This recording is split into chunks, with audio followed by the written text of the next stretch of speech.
அன்பு மாணவர்களே, இன்னைக்கு நம்ம பார்க்க போறது உரைநடை உலகத்துல இருக்கக்கூடிய இயல் 6ல நிகழ்கலை என்கிற பகுதியை நம்ம பார்க்க போறோம். நிகழ்கலை நிகழ்கலை அப்படின்னா என்னன்னா, சின்ன சின்ன ஊர்கள்ல என்ன செய்வாங்க அப்படின்னு சொன்னா இந்த நிகழ்கலைகளை நிகழ்த்துவாங்க. இது எதுக்காக நிகழ்த்துகிறாங்க அப்படின்னு சொன்னா மக்களுக்கு மகிழ்ச்சியை கொடுக்கக்கூடியது. மகிழ்ச்சியை கொடுப்பதுனால அவங்க கவலைகள் எல்லாம் என்ன செய்யறாங்க, போக்குகின்றன அப்படின்னு சொல்லியிருக்கு. அது மட்டும் கிடையாது, செய்திகளை தரும் ஊடகங்களாகவும் சமுதாய நிகழ்வுகளின் ஆவணங்களாகவும் என்ன செய்கின்றன, திகழ்கின்றன. அது மட்டும் இல்ல, பழைய காலத்து மக்களுடைய கலை, அழகியல், புதுமை இதை எல்லாத்தையும் நம்ம தற்காலத்துல நிகழ்த்தப்படும் கலைகள் என்ன செய்கின்றன, அறிந்து கொள்ள உதவுகின்றன.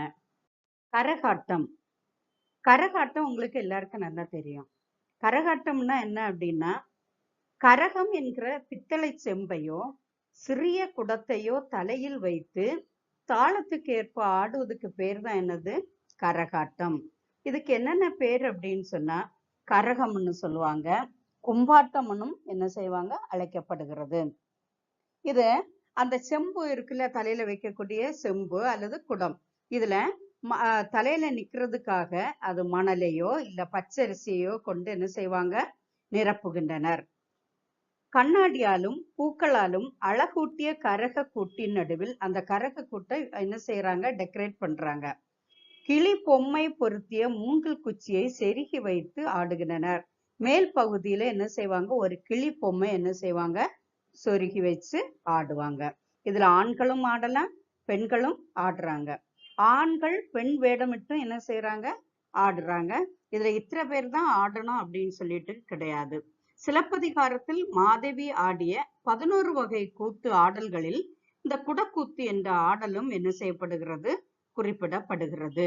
இது எங்கெல்லாம் நடக்குது அப்படின்னா, மதுரை, திண்டுக்கல், திருச்சி, தஞ்சாவூர், கோயம்புத்தூர், திருநெல்வேலி முதலிய மாவட்டங்களில் நிகழ்த்தப்படுகிறது. மயிலாட்டம் மயிலாட்டம் அப்படின்னு நம்ம பேர்லயே உங்களுக்கு நல்லா தெரியுது. மயில் வடிவுள்ள கூட்டுக்குள் ஒருவர் தன் உருவத்தை மறைத்து கொண்டு மேளத்துக்கேற்ப ஆடும் ஆட்டத்துக்கு பேர் தான் என்னது, மயிலாட்டம். மேளம் இசைக்கே காலில் கட்டப்பட்ட அந்த சலங்கையானது என்ன செய்யும், ஒலிக்கக்கூடிய அளவுக்கு அந்த அசைவுகளை என்ன செய்வாங்க, பண்ணுவாங்க. இதுல கரகாட்டத்துல ஊர்ந்து ஆடுதல், மிதந்து ஆடுதல், சுற்றி ஆடுதல், இறகை விரித்தாடுதல், தலையை சாய்த்தாடுதல், தாவி ஆடுதல், இருபுறமும் சுற்றி ஆடுதல், அகவுதல், தண்ணீர் குடித்து கொண்டே ஆடுதல் ஆகிய அடவுகளை என்ன செய்வாங்க, கலைஞர்கள் ஆடி காட்டுவர். இது மிகவும் அழகாக காணப்படும்.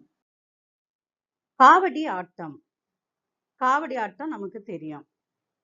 ஒரு தண்டு, நீளமான ஒரு தண்டுல இரு முனைகளிலும் சம இடைகளை கட்டி தோளில் சுமந்து ஆடுவதுக்கு பேர் தான் என்னது, காவடி ஆட்டம். இதுக்கு பேரெல்லாம் என்னன்னா, மச்ச காவடின்னு சொல்லுவாங்க, சர்ப்ப காவடி, பூக்காவடி, தேர்காவடி, பறவை காவடி என்று பல விதத்துல என்ன செய்யறாங்க, அழைக்கின்றார்கள்.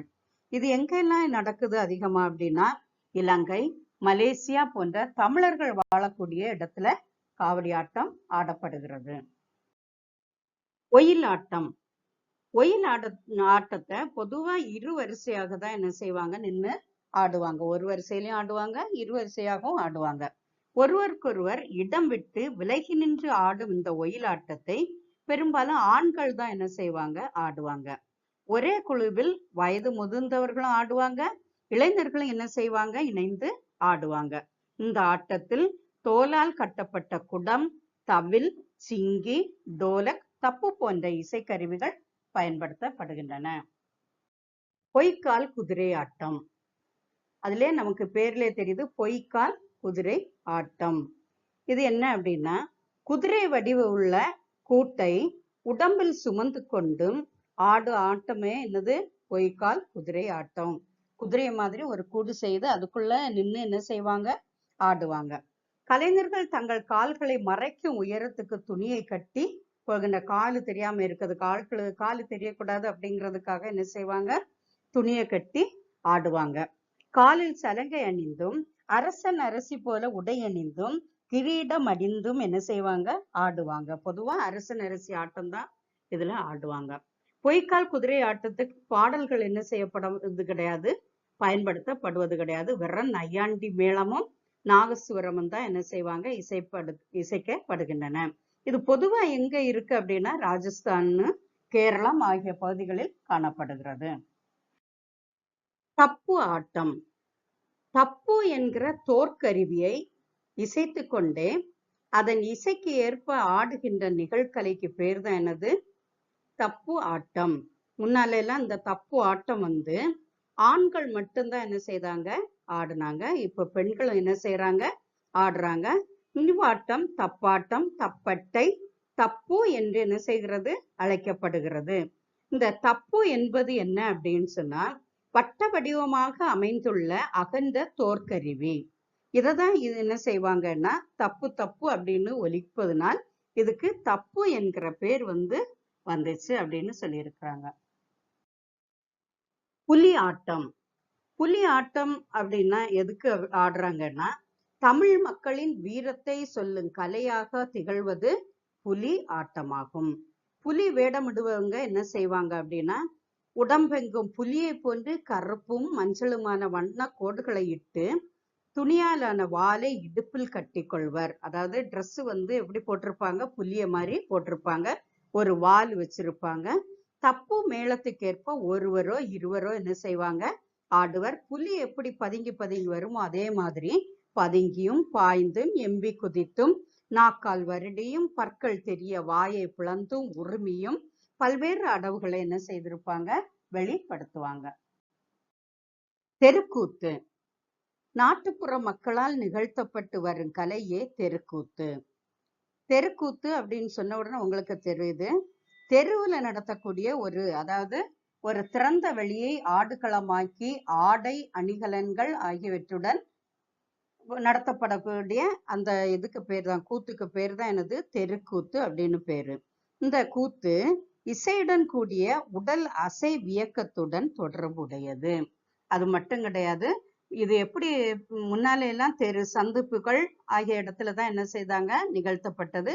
இன்னைக்கு நீங்க பாத்தீங்க அப்படின்னா கோவில்கள்ல கோவில் சார்ந்த கலையாகவும் இது ஆக்கப்பட்டுள்ளது. ஒரு கதையை இசை, வசனம், ஆடல், பாடல், மெய்ப்பாடு ஆகியவற்றை ஒருங்கிணைத்து என்ன செய்திருப்பாங்க, அதை வழங்குவாங்க. இதுக்கு பேர் தான் என்னது, தெருக்கூத்து. தோற்பாவை கூத்து. தோற்பாவை கூத்து நீங்க பார்த்திருப்பீங்க. தோலில் செய்த வெட்டுப்படங்களை அல்லது அட்டையில என்ன செய்திருப்பாங்க, பிக்சர்களை என்ன செய்திருப்பாங்க, வரைபடத்துல அழகா வரைஞ்சு விளக்கின் ஒளி ஊடுருவும் திரைச்சீலையில் பொருத்தி கதைக்கேற்ப மேலும் கீழும் பக்கவாட்டிலும் அசைத்து காட்டி உரையாடியும் பாடியும் காட்டுவது தோற்பாவை கூத்து.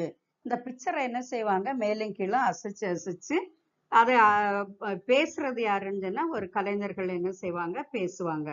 இதுக்கு பேர் தான் தோற்பாவை கூத்து. தோலால் ஆன பாவையை கொண்டு நிகழ்த்தும் காலை ஆதலால் தோற்பாவை என்னும் பெயர் பெற்றது. இதில் இசை, ஓவியம், நடனம், நாடகம், பல குரலில் பேசுதல் ஆகியவை என்ன செய்திருக்கின்றன, இணைந்து உள்ளன. இந்த தோற்பாவை கூத்து பாத்தீங்க அப்படின்னு சொன்னா ஊர் ஊராக சென்று நிகழ்த்துகின்ற கலை. ஒரு இடத்துல மட்டும் நடத்த மாட்டாங்க, ஊர் ஊரா சென்று என்ன செய்வாங்க, ஒவ்வொரு இடமும் நடத்துவாங்க. தோற்பாவை கூத்து, கையுறை பாவை கூத்து, பொம்மலாட்டம் எனவும் என்ன செய்கின்றன, மாற்றம் பெற்றுள்ளது. இவ்வாறு நிகழ்கலைகள் ஊரக மக்களின் வாழ்வில் ரெண்டரை கலந்திருக்கின்றன. இவை கற்றோராலும் மற்றோராலும் விரும்பப்படும் கலைகளாக உள்ளன, உழைப்பாளிகளின் உணர்வுகளாக உள்ளன. எல்லாருமே இந்த கலைகளை நம்ம என்ன செய்வோம், வளர்க்கிறதுக்கு தான் பாடுபடணும். புரியுதா? அதுதான் இந்த பாடத்துல நம்ம அழகா படிக்கிறோம். மாணவர்களே, இந்த பகுதி நிகழ்கலை பகுதியில நம்ம பார்த்துட்டோம். இனி என்ன பார்க்க போறோம் அப்படின்னு சொன்னா அடுத்த பாடத்துல பூத்தொடுத்தல் பகுதியில நம்ம என்ன செய்யலாம், மீண்டும் சந்திக்கலாம். நன்றி, வணக்கம்.